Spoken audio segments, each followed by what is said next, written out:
찬송가 455장에 이런 가사가 있습니다. 주님의 마음을 본받는 자, 그 마음의 평강이 찾아오면, 우리 불러볼까요?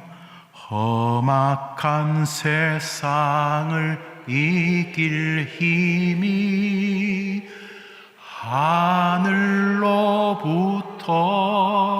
임함이로다. 우리가 즐겨 부르는 찬송은 세상을 이길 힘이 하늘로부터 임한다 라고 고백하고, 우리는 그것을 예배 시간마다 신앙의 간증과 고백을 담아 주님을 향해 노래합니다. 험악한 세상을 이길 힘이 하늘로부터 임함이로다. 그러니까 먼저 여러분, 하늘에서 여러분에게 은혜와 힘을 주시니 하늘 통로를 막지 않는 생애가 되기를 축복합니다. 그쪽이 오는 문인데 막고 서 있으면 안 될 것 아닙니까? 가끔 어떤 건물에 가면 화재가 나면 피하도록 비상구를 설치해둬서 그 문이 잘 열리고 그쪽으로 피하면 목숨을 구할 수 있는데, 비상구에 온갖 잡동사니를 쌓아둬서 문이 열리지가 않아서 비상구는 비상구인데 그 앞에서 사람들이 목숨을 잃는 장면들을 가끔 보거나 듣게 되는 것을 한번 연상해 보시고, 이 세상을 이길 힘이 하늘로부터 임한다고 우리는 믿으니까 하늘 문을 막지 않는 여러분 되기를 축복합니다. 하늘 문은 늘 여러분을 향해 열려 있게 되기를 바랍니다. 그런데 저 가사에 세상을 험악하다라고 붙여놓고 있습니다. 세상을 설명하는 찬송은 험악함입니다. 어린 시절을 지나면서 이런 저런 사람과 세상에 상처를 받게 되면은 세상이 만만하지 않구나, 나아가 세상이 험악하구나 하는 것을 느끼게 됩니다. 부모님들은 애써 그 느낌을 늦게 느낄 수 있도록 부모가 방패막이가 거의 다 되어주려고 하지요. 험악한 세상의 돌팔매질을 조금 우리 아이가 늦게 맞거나 아니면 덜 맞이할 수 있도록 부모님들이 정말 최선을 다하고, 심지어는 거의 가시고기 수준으로 살신성인 하시면서까지 자녀들이 험악한 세상을 조금 덜 맞이할 수 있기를 바라지만, 그러나 결국은 그 자녀들 역시 험악한 세상을 마주하게 되지 않습니까? 오늘 이 편지를 받는 골로새 지역의 성도들과 특별히 빌레몬과 그 가족들은 굉장히 강한 로마의 핍박을 받고 있었습니다. 이렇게 조금 이렇게 괴롭히는 정도가 아니라 예수 믿는 사람을 하나 사냥해 오면은 특진 하나 이렇게 시켜줄 만큼 예수 그리스도를 고백하는 사람들을 아주 괴롭혔습니다. 그래서 정말 그 시대 교회는 오면은 광고 시간에 이렇게 연세가 많으셔서 노환으로 돌아가셨습니다, 이런 광고가 아니라, 어제 권사님이 무슨 권사님이 어디를 돌아오시다가 미사 저 마트 앞에서 로마 군병에게 붙잡히셨습니다. 재판을 거치지 않고 오후에 그만 순교하셨습니다. 이런 광고들이 평소에 늘 있었습니다. 심지어 교회 오면 목사님이 없었어요. 초대교회 당회장이 아마 야고보가 아니었겠는가 추정을 하는데, 야고보 담임 목사님이 지난 주간에 로마에 잡히셨습니다. 투옥 중이신데 일단 1심에서는 사형이 언도되었습니다. 그게 오전 예배 광고였다면 오후 예배 광고 시간에 우리 사도께서 오늘 칼에 찔려서 잔인하게 목숨을 잃으셨습니다. 이런 광고들이 교회 오면은 주일날 그게 광고였습니다. 그러니까 초대교회는 정말 목숨을 걸고 신앙생활을 하고 있었습니다. 여러분 가끔 그 시내 다니시면 어떤 차 뒤에 이렇게 물고기 모양 그 안에 뭐 이상한 글씨 써놓은 거 있으시죠? 보신 적 있으시죠? 여러분 차에도 있습니까? 전국 낚시 동호회 그게 아니고 익스두스라고 해서 하나님의 아들 예수 그리스도 그 앞자를 따면은 이 줄임말이 되죠. 뭐 전국 교직원 노동자 전교조 뭐 이렇게 하는 것처럼 하나님의 아들 예수 그리스도 우리의 구원자라는 단어를 줄이면 익스두스가 되는데 그 익스두스를 줄이면 그게 물고기입니다. 그래서 하도 괴롭히니까 내가 예수 믿는다 이러면 또 너무 많이 죽이니까 그래서 성도들이 만나면 김집사 이래 부를 수는 없고 손바닥에다가 나는 예수 믿는 사람입니다 하고 물고기를 이렇게 그린 것이 인사였답니다. 익스두스. 그렇게 예수 믿기가 어려운 시절입니다. 그런데 오늘 지금 사도 바울은 또 감옥에 갇혀 있습니다. 감옥에서 어떤 죄수 하나를 만났는데 이 죄수가 좀 독특한 죄수인데 뭐 죄수라기보다는 이 감옥에 와서 허드렛 일을 하는 뭐 간수의 뭐 이렇게 종 같은 그런 친구였어요. 처음에는 뭐 그런 줄 알았는데 알고 보니까 이 오네시모라고 하는 이 친구가 자기의 제자였던 빌레몬의 집에서 허드렛 일을 하던 종이었는데 그 주인의 걸 훔쳐가지고 탈출했어요. 그래서 주인의 것을 흥청망청 쓸 때까지는 재밌었는데 그걸 다 쓰고 나니까 이 젊은 호기에 도망은 나왔는데 이제 잡히면 이제 죽는 거예요.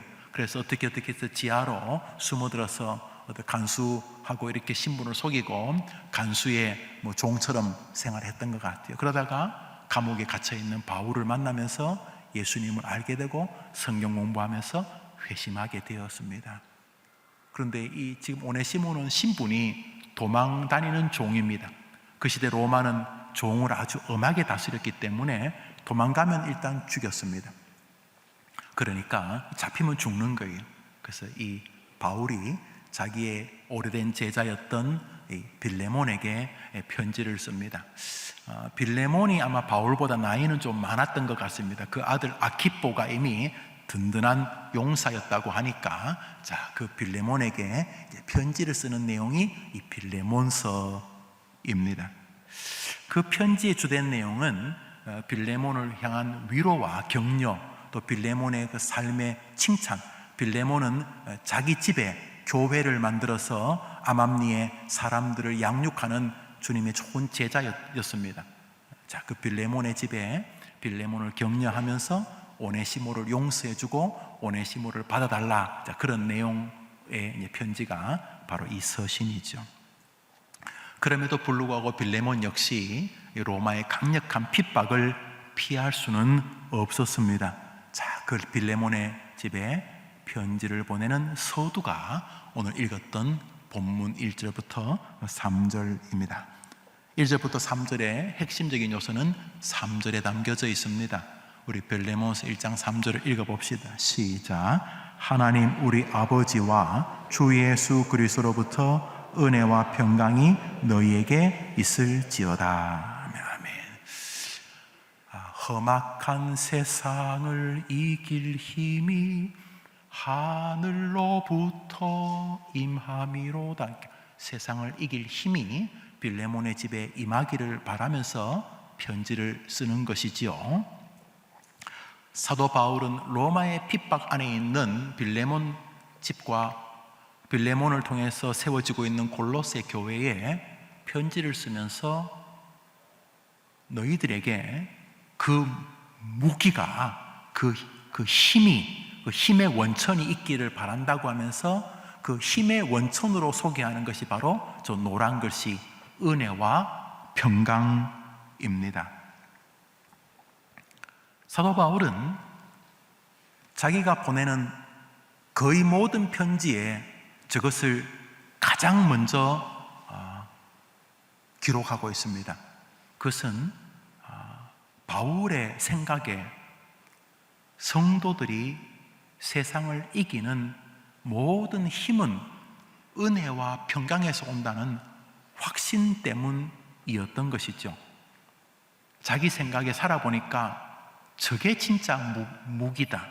내가 이것 가지고도 싸워봤고 저것 가지고도 싸워봤는데 내가 살아보니까 진짜 무기는 은혜와 평강이더라. 저것만 있으면 이길 수 있더라.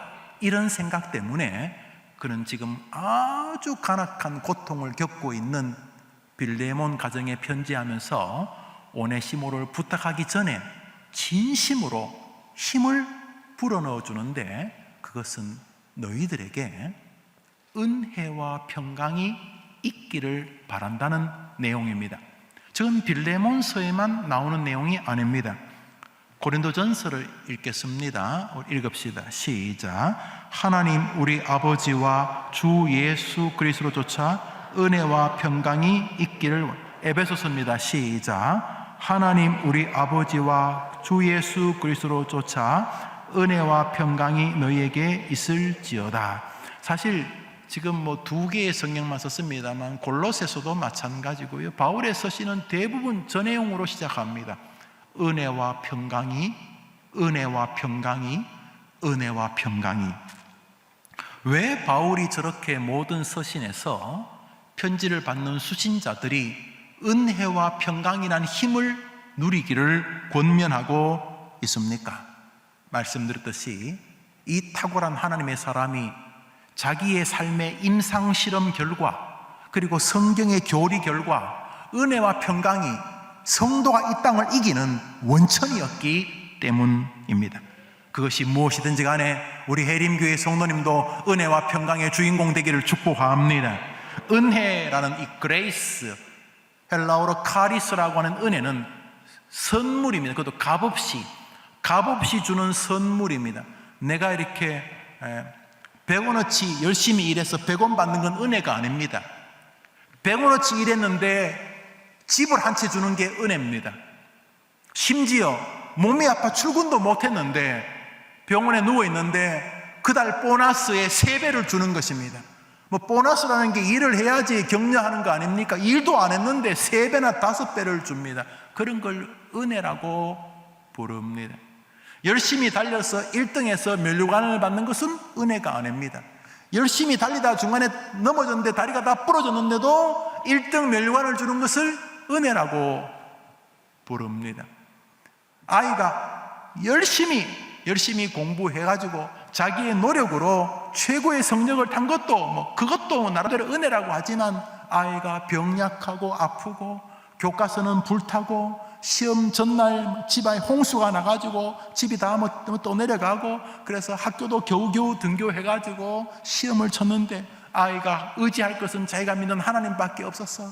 하나님, 제가 집이 불나고 또 집에 또 홍수가 아이고, 그래서 공부를 전혀 못했는데 하나님, 제가 이 집이 어렵기 전에 좀 읽었던 책들, 그 책은 제가 읽었는데 나머지 건 못했는데 이번에 그 내가 공부했던 거 나오면 시험 칠 수 있지만 내가 그 다음부터 학교도 몇 주 못 나왔기 때문에 그 뒤에 나오는 것은 내가 절대로 모르는데 시험을 치니까 내가 정말 희한하게 다 아는 것만, 내가 읽었던 책들만 나와서 시험을 맞았다. 그러면 그것을 실력이라고 말하기보다는 은혜라고.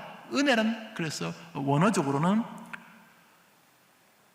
자신이 얻을 수 있는 노력의 대가를 넘는 선물을 은혜라고 말합니다. 그러니까 받을 수 있는 수준을 넘는 상대방이 베푸는 호의를 은혜라고 부릅니다. 평강이라는 것은 마음의 안녕을 말하는데, 은혜로 어떤 은혜가 베풀어지면서 생기는 즐거움을 평강이라고 부릅니다. 조금 더 뒤에 교리적으로 설명할 시간이 있겠습니다만 가장 좋은 것은 아마 예가 될 것입니다. 어떤 집안에 가장이 있는데 평소에 좀 몸이 약했습니다.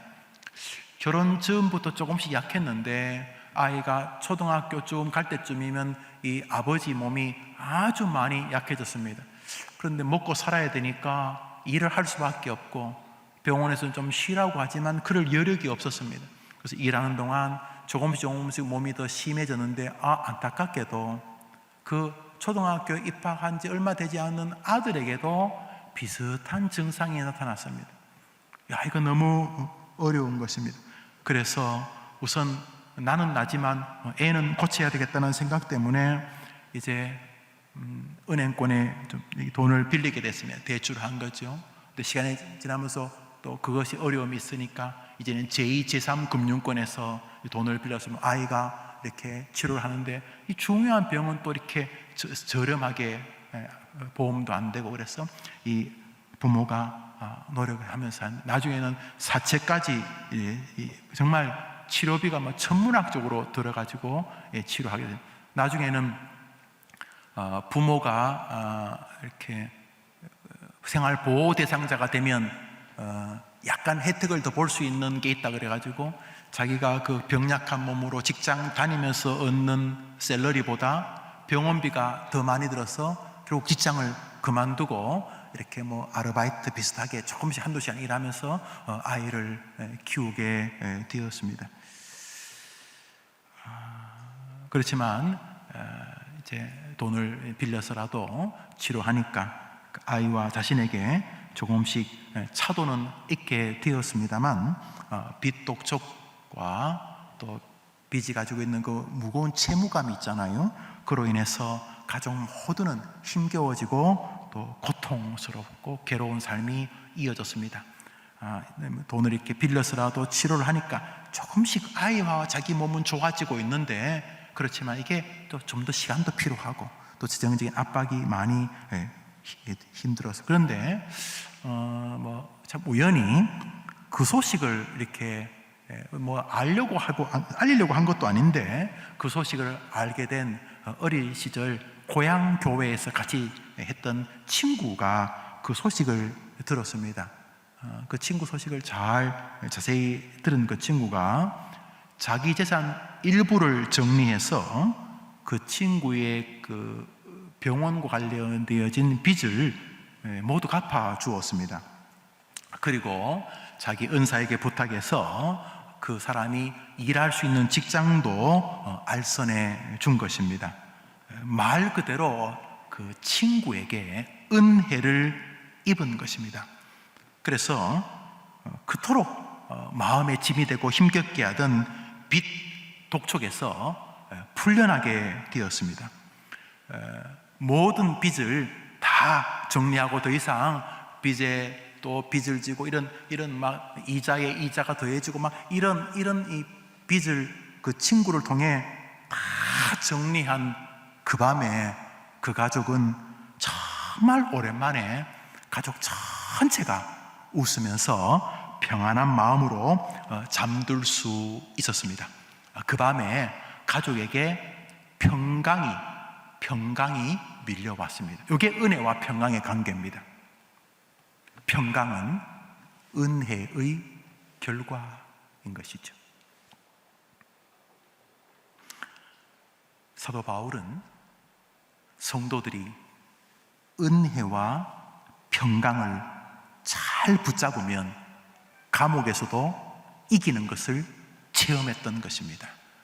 하나님께서 우리 해림 성도님들에게 은혜로부터 오는 평강을 허락해 주시기를 바랍니다. 특별히 이렇게 이 중국발 역병으로 인하여 이렇게 모두가 힘겨워하는 이런 기가 막힌 시대에 우리 성도들이 정말로 우리가 이 코로나19로 어떻게 할 수 있는 건 아니잖아요. 정말 하나님의 은혜로 인하여서 마치 그 친구의 도움으로 인해서 비로소 몇 해 만에 다리 쫙 뻗고 편안하게 잠자리에 들 수 있었던 어느 가정처럼 우리 친구 되시는 우리 주님의 은혜로 이 어려운 삶 속에서도 혹은 지금 병상에 임종 앞에 있다 할지라도 우리 해림의 성도님들에게는 그 하나님으로부터는 은혜의 결과인 평강이 임하게 되기를 소원합니다. 먼저 오늘 본문에 살펴볼 것은 은혜, 그레이스, 헬라어 카리스입니다. 기독교에서 말하는 은혜는 값없는 호의인데 하나님께서 예수님을 통해 주시는 구원의 은총을 포함한 은총의 세계의 핵심을 말합니다. 결국 기독교에서 은혜라고 말할 때는 예수님과 상관이 있습니다. 하나님 생각에 내게 가장 소중한 내 아들, 성부, 성자, 성령 삼위일체 하나님 가운데 한 분이신 내 아들 성자 예수 그리스도를 너희들에게 주겠다. 그러므로 다 따라왔다고 생각하고 계신 하나님께서는 내가 내 아들을 너를 위해서 죽음의 자리까지 내어준다는 말은 예수님만 준다는 게 아니고 내 전부를 너에게 주겠다는 의미가 담겨져 있기 때문에 우리 하나님에게서 최고의 가치를 주셨다는 믿음이, 생각이 우리에게 있습니다. 우리를 향해 있습니다. 우리는 인정 안 하는 사람이 많지요. 그러나 하나님 입장에서는 당신은 자신의 전부를 우리 인간에게 주신 것입니다. 그래서 이것이 어느 날 믿어지게 되면 기독교인이 되기 시작합니다. 와, 예수님이 나 때문에 오셨구나. 아, 예수 안에 다 있구나. 예수 안에 생명, 예수 안에 기쁨, 예수 안에 소망, 예수 안에 뒤집기, 예수 안에 다 있구나. 예수 안에 모든 세계가 다 있구나 깨닫게 됩니다. 그래서 예수가 가장 가치로운 존재가 될 때 사람들은 우리를 그리스도인, 우리로 말하면 예수쟁이가 되는 것입니다.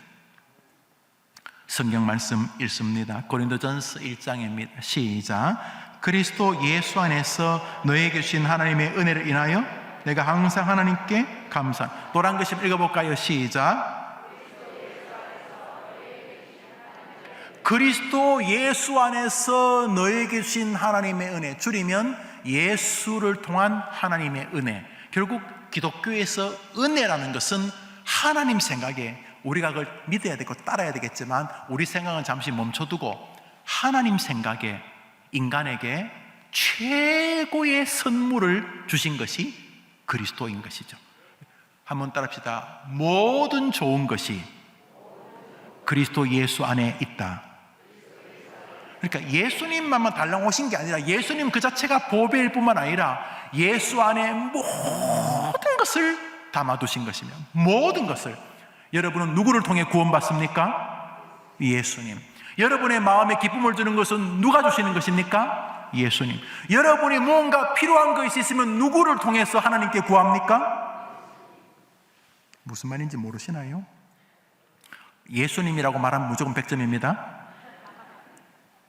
신앙은 누구를 자기의 구주로 고백하는 것입니까? 그러면 어린 아이든 연세가 많으신 장모님, 권사님이든 필요한 것이 있으면 하나님께 기도하는데 누구 이름으로 기도합니까? 예수님. 그래서 기독교의 기도는 백입니다. 백. 여러분 여러분 아들이 무슨 장관이면 여러분 아들이 장관이면 아마 그 관공서의 장들은 대부분 알 거예요. 여러분 아들이 장관이라는 거. 그래서 그러면 안 되겠지만 시장 우리 아들이 시장한테 한번 찾아가 보라고 그러던데, 그러면 시장이 할 수 있는 범위 내에서는 불법은 하면 안 되겠지만 도와줄까요? 안 도와줄까요? 시장 가지고 안 되는구나. 그럼 다시 합시다. 장관 가잖아요. 여러분 아들이 대통령이라 칩시다. 지금 저 대통령이 여러분 아들이라 칩시다. 그러면 다시 시장한테 갖고 그 청와대에는 아들이 시장한테 한번 찾아가 보라고 하던데, 그러면 도와줄까요? 안 도와줄까요? 예, 도와주겠죠. 이게 불법이 아니면 아니어도 백이죠. 백. 그죠? 백 쓰면 돼요, 안 돼요? 되지. 왜 안 돼요? 기도가 다 백 아닙니까? 기독교 기도가 뭡니까? 백 쓰기 아닙니까? 기독교 기도가 여러분 힘으로 하는 겁니까? 하나님, 우리 아이 좀 도와주십시오. 누구 이름으로 뺏습니까? 왜? 그래서 제일 끝에 누구 이름으로 기도합니까? 왜 예수님 이름으로 기도합니까? 여러분 힘 안 되니까. 거기 백 쓰는 거 아닙니까? 하나님, 뭐 제가 제 실력을 아니까 저 보시고 안 되고, 하나님 저 아들, 그 하나님 아들 예수님 보시고 좀 되게 해주세요. 아이, 좀 되게 해주세요. 하나님, 아이, 좀 되게 해주세요. 이게 기도 아닙니까? 좀 경박하지만 기도 아닙니까? 안 그러면 뭐 하려고 예수님 이름으로 기도합니까? 빽빽 울면서 여러분으로 기도하지. 하나님, 내 눈물이 이렇게 지금 막 흘리는데 내 이 절규를 보시고 좀 도와주십시오. 내 눈물을 보고 감동 좀 받으시죠. 그래 기도하지. 뭐 하려고 예수님 이름으로 기도합니까? 예수님 안에 모든 것이 있기 때문인 것입니다. 기독교의 은혜라는 것은 예수님을 통한 하나님의 썸씽입니다. 요한복음 3장 17절을 읽겠습니다. 읽읍시다. 시작. 하나님이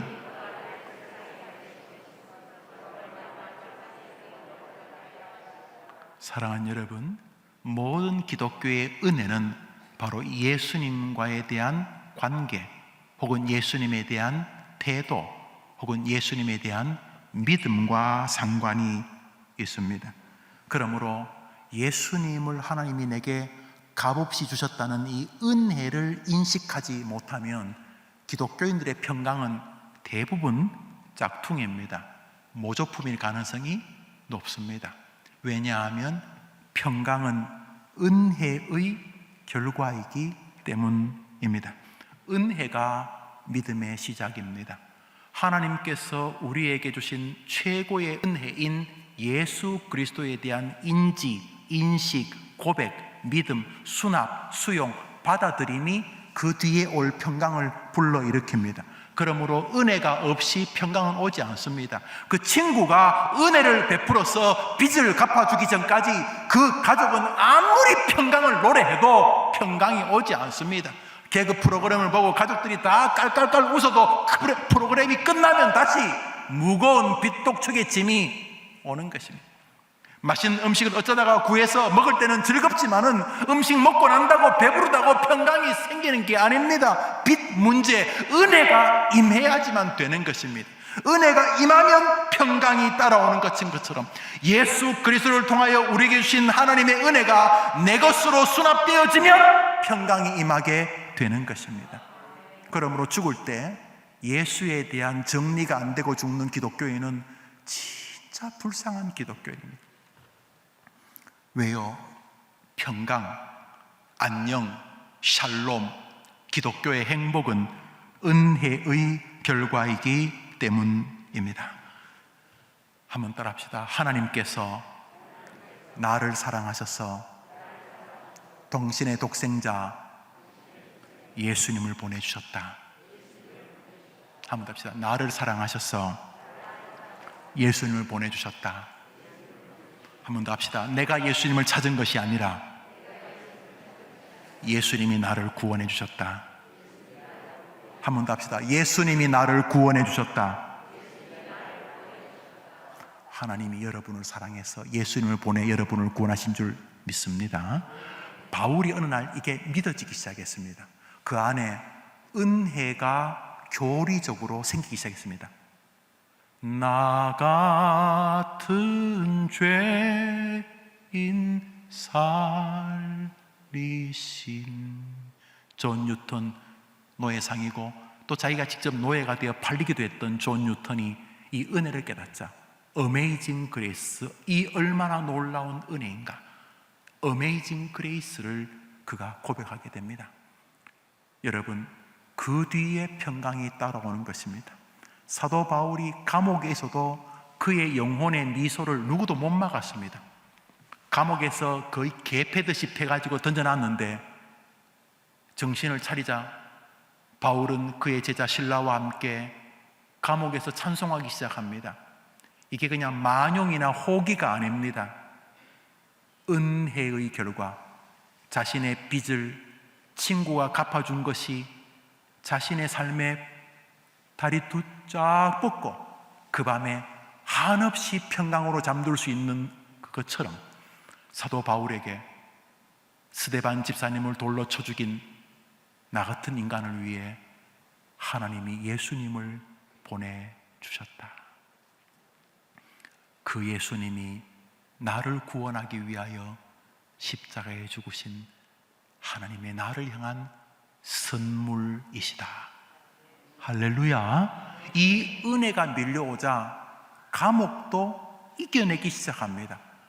아마 바울 선생님이 로마에서 이렇게 길로틴에 목이 잘린 것으로 알려져 있습니다. 그분이 돌아가실 때에도 그의 내면에는 하나님 잘 살다가 갑니다. 주님, 예수님 보내주셔서 저의 삶 동안 동행해 주신 것 감사합니다. 잠시 후에 주님을 뵙겠습니다. 그분이 목이 잘려 돌아가셨고 우리는 뭐 교통사고나 암이나 뭐 뇌경색이나 뭐 그래 거의 죽겠죠. 그러나 똑같죠, 죽는 것은. 사도 바울이 마지막 임종에서도 세상이 감당할 수 없는 평강을 누렸을 것입니다. 그것은 그 안에 은혜가 있었기 때문인 것이죠. 여러분, 이번 주간에 제가 계속 장례를 다닙니다. 오늘 내일 계속 장례를 다니는데 장례 예배를 하면서 제가 그 사진 가만히 봅니다. 나는 좀 웃으면서 찍어야 되겠구나 생각도 하고, 제 사진이 거기 걸리게 되겠죠. 여러분도 마찬가지. 그리고 그 다음에는요, 성경에 기록한 그 모든 것을 우리가 하늘에서 주님 곁에서 누리게 될 것입니다. 죽는 날만 평강을 누리려고 하지 마시고, 우리 해림교회 성도님은 죽기 한 달 전, 죽기 1년 전, 죽기 10년 전에도 예수님의 은혜를 믿음으로 은혜를 믿는 사람에게만 오는 그 은혜의 결과인 평강의 소유자 되기를 축원합니다. 바울이 은혜로 힘을 얻으면 우리도 얻을 수 있는 것 아니겠습니까? 그러므로 성도는 먼저 평강을 찾기 전에 은혜로 자기 안을 채우려고 해야 됩니다. 예수님 나 사랑하시지? 맞아. 나는 정말 예수님한테 면목 없지. 가끔 자식들에게 화가 나면 막 자식에게 막 목사답지 않게, 집사님답지 않게, 권사님답지 않게 막 해대죠. 우리 권사님들 막 자식한테 막 해대면 자식들이 뭐랍니까? 권사님 믿음을 지키십시오. 아들이 보통 그렇게 말하죠. 내가 사랑하는 자식이 이 정도밖에 안 되나?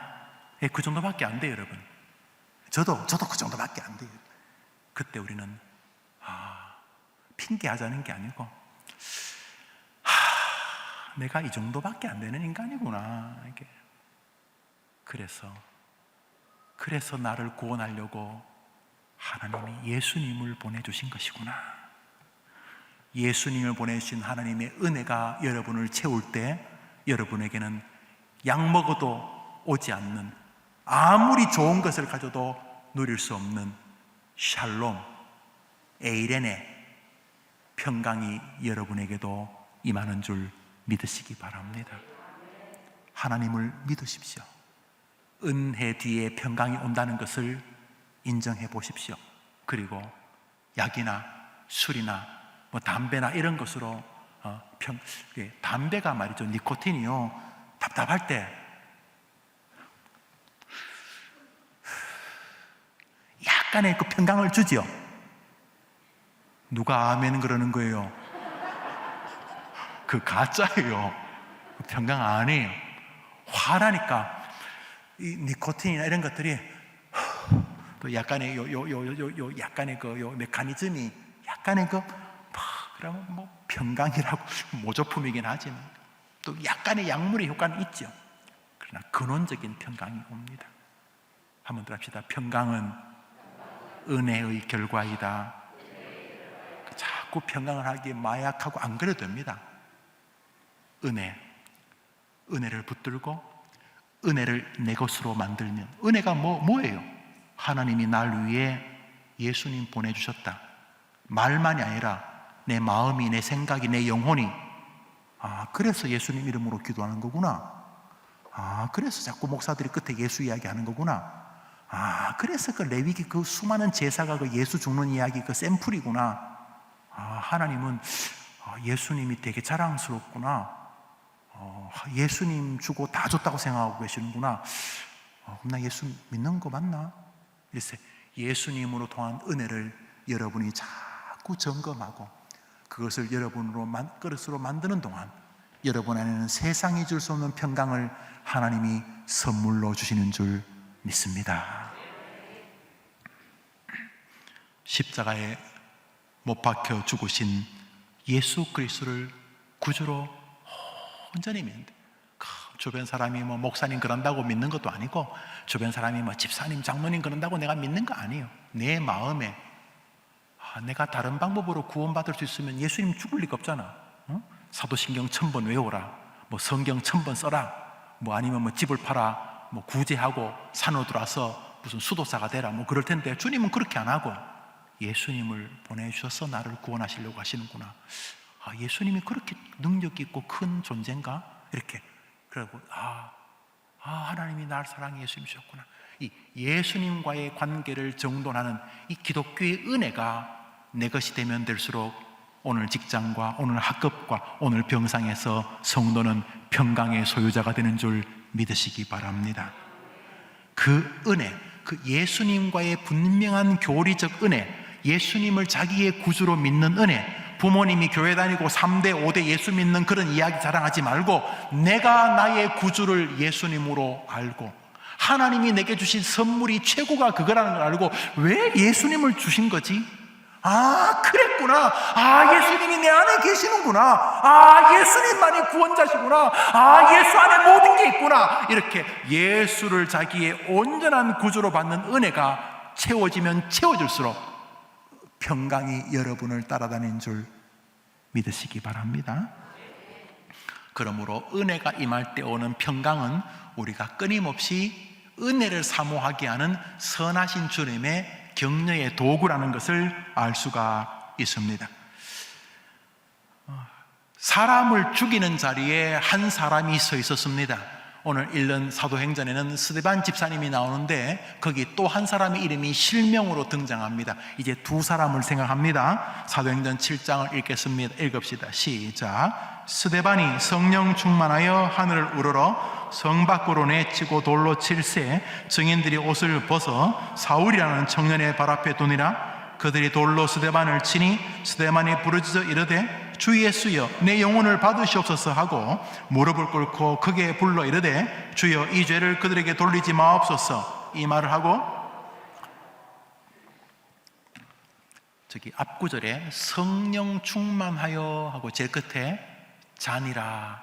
죽었다는 말보다 왠지 그의 죽음이 편한 어린아이가 이렇게 잠든 모습 아이가 재롱 떨다가 참 어미 품에서 혹은 자기 어떤 침대에서 이렇게 아기가 잠든 모습 보면 평강이잖아요. 그래서 사도행전에서 하나님은 스데반이 평강의 삶과 평관의 죽음을 맞이한 것을 우리에게 소개합니다.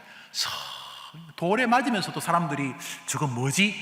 돌 던진 사람들은 막 거의 막 마귀 얼굴이고 막 핏대가 있고 눈이 시뻘개져 있는데 돌에 맞아 죽어가는 사람은 사실 평강의 모습이었다냐 그런 말이죠. 스데반 집사님이 돌에 맞아 죽어가면서도 성령 충만해서 하나님, 저 사람들이 지금 잘 모르고 절하고 있습니다. 주님 저들을 용서하시고 또 저희 영혼을 받아 주옵소서.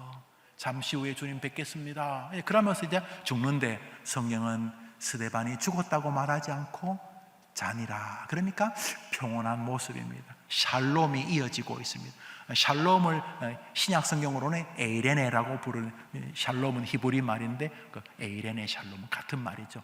평강이 옵니다. 근데 저기 한 사람이 또 있습니다. 누굽니까? 사울. 누구죠? 오늘 우리가 읽고 있는 빌레몬서를 기록한 바울의 예드림입니다. 가만히 보십시오. 지금 자기가 기준입니다. 내가 책임질게 이 말입니다. 사울을 기준으로 아마 제일 먼저 사울이 돌 던진 것 같아요. 사울이 돌 던지면서 스데반 집사님 머리 깨지고 돌아가셨습니다.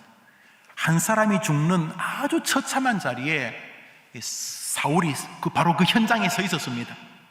스데반 집사님은 돌아가시고 사울은 서 있는데 가만히 보니까 누가 더 평강한가? 누가 더 평온한가? 아니었습니다. 자기가 아니고 저 죽어가는 저 집사라는 저 사람입니다. 저 사람이 훨씬 더 평온합니다. 훗날 바울은 깨달은 것입니다. 평강은 그 마음에 예수가 있으면 이기게 되고 오는 것이라는 사실을 알았던 것입니다. 그러므로 정말 자식을 사랑하는 부모님이라면 아이한테 예수를 심어주셔야 하는 것입니다. 어떠한 세상, 험악한 세상이 여러분의 아이들에게도 오겠지요. 그때 이길 힘은 은혜를 주시는 하나님으로부터 오는 것입니다. 험악한 세상을 이길 힘이 예수를 보내주신 하나님으로부터 오는 것입니다. 여러분이 돌아가실 때까지 아이를 못 지킵니다. 못 지켜요. 어제 대안학교를 설립하고 대안학교에서 열심히 가르치는 어떤 선생님 한 분하고 우리 몇몇 선생님이 면담을 했으면 지금 학교 교육을 위해서 홈스쿨과 대안학교를 우리 교회가 할 수 있는 것이 무엇인지를 지금 계속 찾고 있습니다. 성급하지 않으려고 수많은 사람들과 만나고 미팅을 하고 설립자들 또 실제로 아이들을 가르치는 교사들하고 계속 미팅을 하고 있습니다. 정말로 하나님이 기뻐하시는 교육이 필요하다는 생각이 자꾸 있었어요. 다행히 우리 교회는 십수년부터 요셉 총무 제도를 해왔기 때문에 대안학교를 하거나 또 우리 교회에서 홈스쿨 하시는 분도 계신데 저는 훌륭하다고 생각합니다. 물론 그러나 쉽지 않은 몇 가지 결정들이 있어서 계속 기도하고 있는 중입니다. 여튼 간에 그분하고 대화를 하는데 그 선생님이 하는 말이 믿음으로 가르치니까 아이들이 처음에는 참 웃었던데 그 학교를 졸업할 때쯤에는 성적이 최고라고 말할 수는 없지만 2명 중에 1명은 자기가 노력하면 우리나라 최고의 학교를 갈 수 있는 수준까지는 다 되더라. 그 학교는 이제 9학년, 그러니까 중학교 3학년까지 밖에 없는 학교인데 저도 똑같은 생각을 하고 있었는데 그런데 문제는 아주 학교 놔두면 못 따라갈 아이들이 이 학교를 졸업하면 중간 이상, 중상 이상은 다 실력이 된다. 자기가 공부 고등학교에서 안 하는 건 어쩔 수 없지만 영어, 수학이나 뭐 그런 것도 다 좋지만 중요한 것은 그 대안학교를 그러니까 자기가 가르치면서 내린 결론은 그 학교를 졸업한 아이들 가운데 1명도 교회를 떠나는 아이들은 없었다. 중요한 거예요. 많은 아이들이 지금 기다리고 있습니다. 많은 학생들이 여러분 기다리고 있는 거 압니까? 뭘? 고등학교 졸업할 때까지. 지금은 용돈이라든지 이런 관계가 있어서 어쩔 수 없이 다녀주고 있지만 곧 통보를 받을 가능성이 높습니다. 고등학교 졸업할 때 부모님 그동안 참 감사했습니다. 오늘자로 이제 저는 교회를 떠나서 세상에서 한번 열심히 살아보겠습니다. 이 썰렁한 분위기는 지금 현재 진행형이어서 그렇습니까? 조국 교회가 굉장히 위험하고 교회의 책임도 있지만은 대부분 가정의 책임이 훨씬 더 큽니다. 또 학교의 교육도 그렇습니다. 그런데 그런 학교에서 이렇게 신앙생활 하는 아이들이 영어, 수학 실력도 좋아지고 뭐 그런 거로 뭐 문제도 있겠지만은 그 아이들이 믿음으로 하고 또 무엇보다 부족한 아이들은 끝까지 그 학교가 믿음으로 견인해서 끝까지 소외되지 않도록 하더라. 그런 말을 오래전부터 들어와서 기도 중에 있습니다. 중요한 것은 그 아이들이 그렇게 이길 수 있는 길은 뭐 대안학교가 엄청 좋아서 그런 게 아니라 끊임없이 아이들의 마음에 예수 그리스도를 전해주기 때문인 것입니다. 아이 마음에 예수만 있으면 그 아이는 어떠한 상황 속에서도 평강을 누리며 도리어 걱정하는 부모를 위로하는 아이가 될 줄 믿으시기 바랍니다. 왜요? 평강은 은혜의 결과이기 때문입니다. 성령은 단 한 번도 저 순서를 바꾼 적이 없습니다. 평강이 오면 은혜가 오는 게 아닙니다. 은혜가 오면은 평강이 따라오는 것입니다. 많은 사람들은 가짜 평강을 만듭니다. 술, 마약, 혹은 뭐 큰 재화 이런 것이 평강을 줄 수 있을 것처럼 말합니다. 가짜입니다. 평강은 하나님의 은혜로 온 결과이기 때문입니다. 그러므로 평강을 원한다면 오늘 은혜를 다시 점검하시면 되는 줄 믿습니다. 갈라디아서 1장을 읽습니다. 읽읍시다. 시작.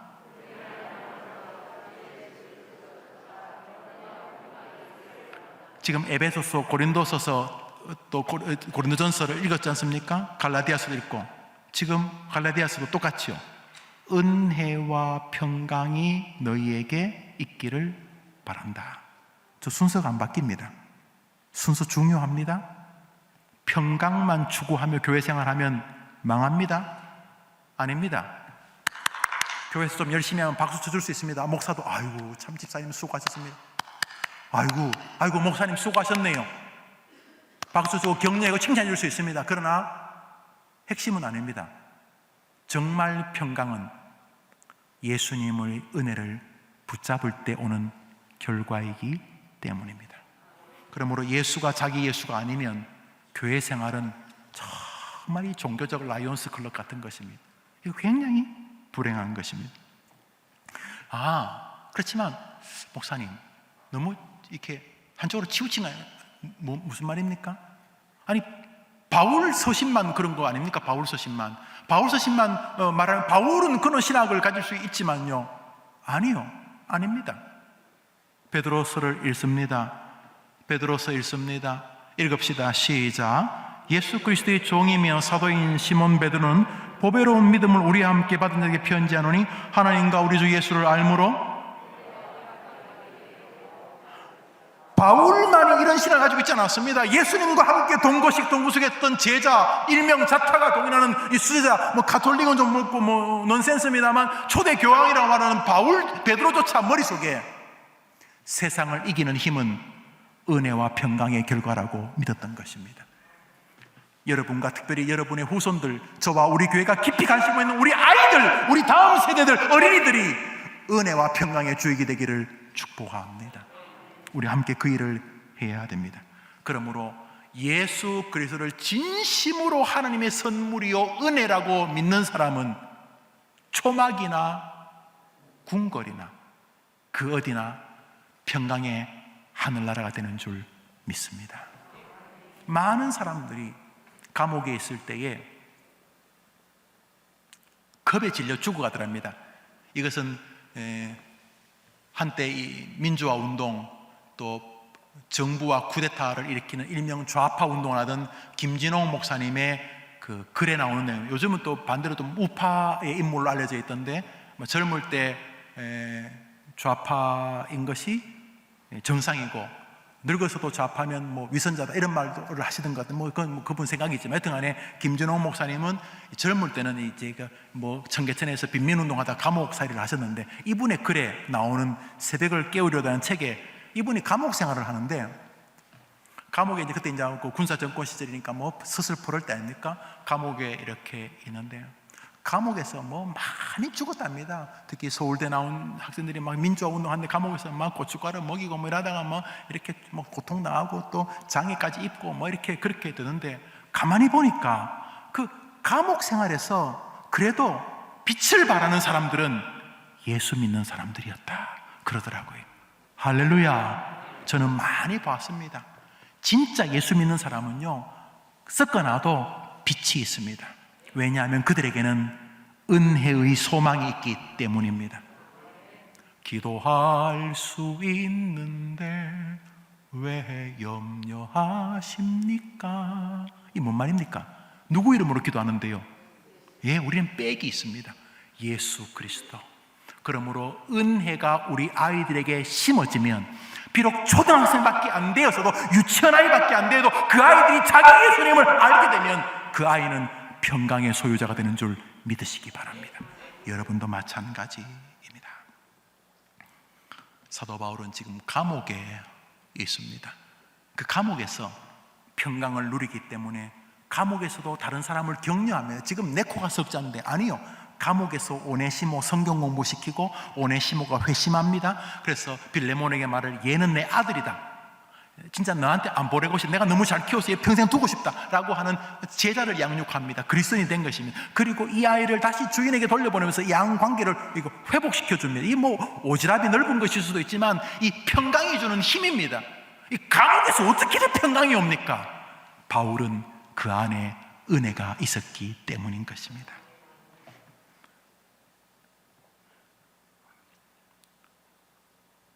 이거는 이제 전설입니다. 전설이기 때문에 성경에 나오지 않습니다. 위경, 외경과 그다음에 전해오는 전설에 의하면 이 빌레몬과 그의 아내 압비아와 아들 아키뽀가 다 순교했다고 합니다.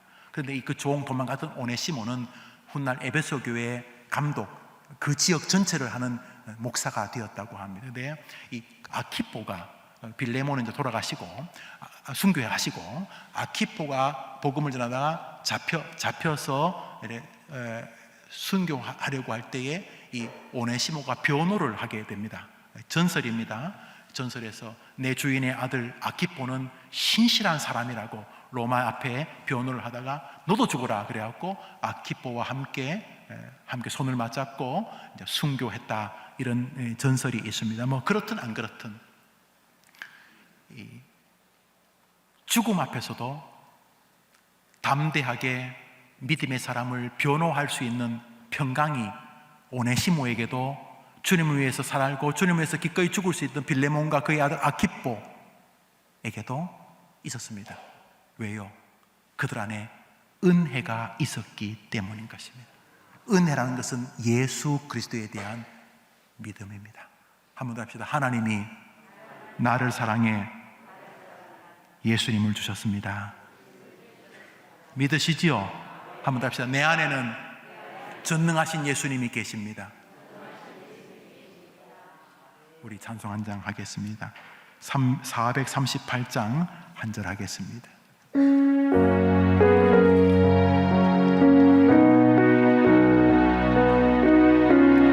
높은 산이 거친들이 3절 찬양합니다. 높은 산이 거친들이 조망이나 궁궐이나 내 주 예수 오신 곳이 그 어디나 다시 높은 산이 거친들이 궁궐이든 조망이든 건강하는 병들든 좀 잘나가든 안 같은 내게 은혜, 예수님이 계시기 때문에 나는 이곳이 평강의 땅입니다. 할렐루야 찬양하세. 내 모든 죄 사함받고 주 예수와 동행하니 그 어디나 하늘나라 높은 산이 거친들이 초막이나 궁궐이나 잘 나갈 때나 안 그럴 때나 건강할 때나 병들 때나 은혜, 예수 그 은혜, 나의 구주 예수 내 안에 계시니 결국은 하나님이 도와주실 줄 믿습니다. 이것이 오늘 이기는 힘입니다. 여러분의 삶의 힘이고 여러분 자녀들의 삶의 힘입니다. 나는 예수님을 믿습니다. 주 예수와 동행하니 그 어디나 하늘나라. 할렐루야. 사람들이 결혼하다가 뭐 크게 큰 집도 아니에요. 조그만 집이고 구석에 곰팡이도 좀 펴서 있어요. 그렇지만 내 이름으로 장만한 첫 번째 집이에요. 지하 반지하 집인데 평생 내 이름으로 장만한 첫 번째 집이에요. 그것도 대출도 뭐 거의 절반쯤 끼고 산, 요즘 뭐 반지하도 드문데 그래도 그 내 이름의 집이 내 이름으로 시골에서 저 시골 골짜기에서 올라와서 그렇게 해서 드디어 근데 내 이름이 된 집이에요. 내 집이. 밖에서 놀다가 일하다가 집으로 오면 벌써 얼굴에 미소가 집에 앉아서 상에 둘러앉아 어린아이들과 기도하면서 엄마 이거 진짜 우리 집이야? 그래 우리 집이야. 여보 수고하셨어요. 그래 하나님께 감사하자. 이 집 100채보다 더 비싼 집이 주변에 많이 있어도 이 집이 최고의 집이죠. 그러면 그 집에 들어가서 뭐 합니까? 발쭉 뻗고 뭐 합니까? 야, 여기가, 말 좀 해봐요. 여기가 천국이다, 여기가 천국이다. 예수 모시면 살 수 있습니다. 여러분이 사랑하는 아이들이 예수 있으면 너무 그렇게 포기 안 할 수 있습니다. 예수 없으면 거기가 지옥입니다. 은혜 모르면 그 관계가 지옥입니다. 그런데 우리 애들이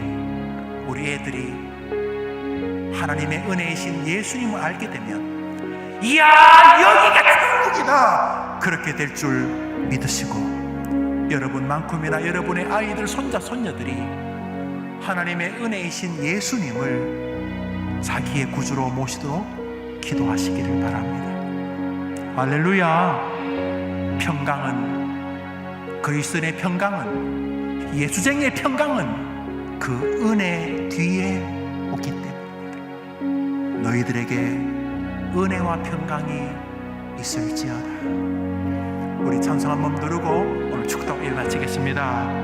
높은 산이 거친 들이 조막이나 궁궐이나 내 주 예수 오신 곳이 나에게 예수를 보여주셨습니다. 하늘나라 할렐루야 찬양하세. 내 모든 죄 사함받고 주 예수와 동행하니 그 어디나 하늘나라. 두 개 기도 제목 하겠습니다. 오늘 우리 교회 기도 제목 하나는 천호제일교회입니다. 제가 1년 동안 제가 제 주제를 아는데 제가 두 교회를 담임 목사할 능력이 없는 인간입니다. 부득불 지난주에는 제가 우리 예배를 드리지 못하고 그쪽 교회에 갔었습니다. 근데 기적을 베푸셔서 그 교회가 10년 만에 안정으로 접어듭니다. 여러분, 천호제일교회 우리 말 그대로 시스터처치 자매교회, 정말 좋은 교회입니다. 하나님 저 교회에 큰 복을 달라고, 우리 코로나 때문에 오예배도 못 드리니까 한 1, 2분 기도합시다. 두 번째로 이 표현이 옳은지 모르겠는데 제 동기 중에 한 분이 저 호남 부안인가요? 거기서 목회하는데 조그만 개척교회입니다. 근데 지난번 태풍이 불러서 교회 지붕이 날아가 버렸더라고요. 그걸 내게 보내왔습니다.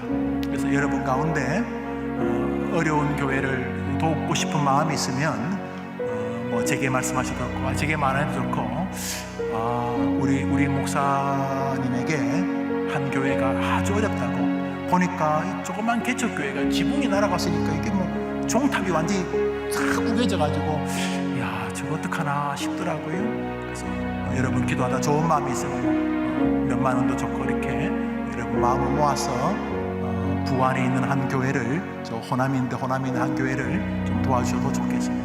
그 외에 얼마나 아픈 사람 많겠습니까? 오늘은 여러분 천호제일교회와 또 호남에 있는 한 동기 목사님 그 교회를 위해서 기도해주시고, 또 여러분 자식을 위해서 어디나 예수님 평안하게 해달라고 기도하시고, 제가 마치겠습니다. 우리 1분만 기도합니다. 같이 기도합시다. 하나님 아버지 감사합니다. 우리 예배 마치려고 하는데 우리 교회처럼 천호제일교회도 번성하게 도와주시고, 오랫동안 좀 아팠는데 전화위복을 주셔서 교회가 막 기적같이 부흥하는 그 증거의 현장이 되도록 천호제일교회의 은혜와 능력을 더해 주셔서 모든 사람이 깜짝 놀라는 역사를 보게 해 주시옵소서. 어렵게 목회하는 목사님 계십니다. 최선을 다해서 목회하시는데 태풍이 불어서 교인 몇 명 모이지 않는 그 시골 교회가 어렵다는 소식을 듣습니다. 설교 내내 마음에 부담이 되는데 도와주시고, 또 교회가 또 교인들이 힘을 합쳐서 또 어려운 교회 격려되게 하옵소서. 우리 아이들을 위해 기도합니다.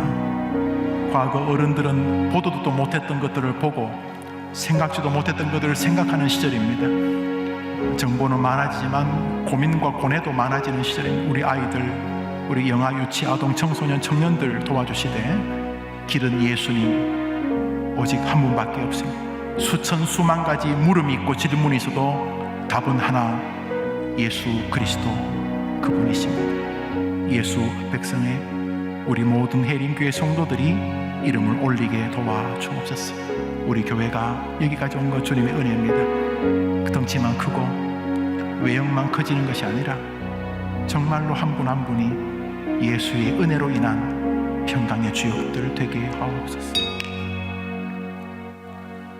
구주 예수님의 은혜와 하나님의 사랑과 성령님의 교통하심이 너무너무 힘든 시대를 살지만은 그래서 놓아버리고 싶고 장로님 기도처럼 포기하고 싶지만은 예수님에게는 길이 있다. 예수님에게는 능력이 있다. 예수님 안에는 평강이 있다. 이 믿음을 가지고 또 한 주간 살아보겠습니다. 주님 은혜 주시면 평강으로 살 수 있습니다.